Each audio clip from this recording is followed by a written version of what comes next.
pugaan. Pugaan. Okay? Si John daw, kagipugaan niya ang map. What do you think John, anong ginamit ni John na force to bring the map? Wood. Twisting. Let's see. Yes, it is twisting. When you bring a map, you put a force that rotates an object into a circular axis. That's correct, and it is twisting. Next.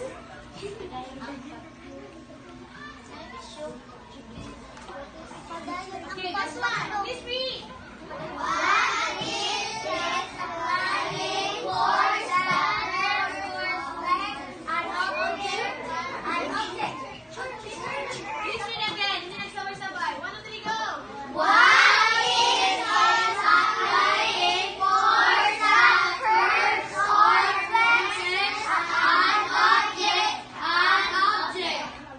So, balik. So, what is it?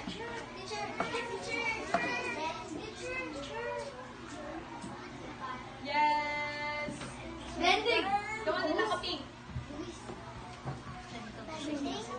Bend. What is it? Bending. That's correct. Please. Bending. When we curve an object, it's called bending. Okay. It's called bending. Now next. Who can give me an example of squeezing? Sino ang makapagbibigay ng halimbawa ng squeezing? Yes, Cassie. What's that? Towel. Ano ginagawa mo sa towel? Squeeze. Squeeze. Okay, that's an example of squeezing. Sino pa? Makapagbibigay ng example? Squeezing. Taas abi. Yes, squeeze that. Okay, that's correct. That's an example of squeezing. Now, I'll give an example of squeezing. When you put, di ba, pag kumakain tayo ng pinilito or inihaw na ulam, gumagawa tayo ng sauce. And then, kukuha tayo ng calamansi. And then, squeeze. Pag ginagano natin yung calamansi, that is called squeezing.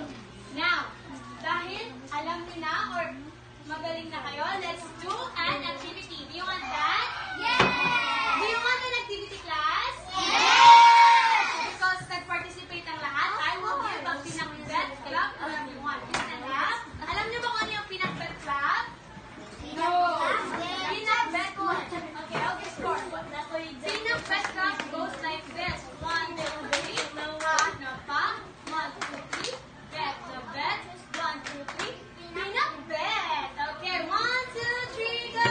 1, 2,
stations are of flying forces in different ways.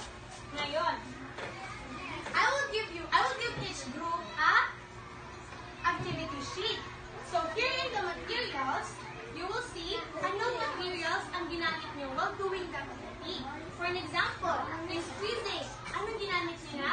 Materials. Anong nilagay doon? It could be clay, it could be stuffed toy, or anything. And then sa observation, ano ang masusulat sa observation? What do you think ang nilalagay sa observation class? Ha? Okay, very good. You put here kung ano yung nilagay mo na action at ano ang nangyari sa bagay na binigyan mo ng action. Nakuha ba? Now, for the first group, you will start at the station 1. For the second group, you will start at the station 3. For the third group, you will start at the station 4. Now, I told you kanina, station 1 is for group 1, station 2 is for group 2, station 3 is for group 3. I will give you 2 minutes each station. Pagkatapos ng 2 minutes, mag-rotate na kayo. Galing kayo, for an example, ang group 1 galing sa station 1, pupunta na siya sa station 2. After 2 minutes, pupunta na naman siya sa station 3. After 2 minutes, pupunta naman siya sa station 4.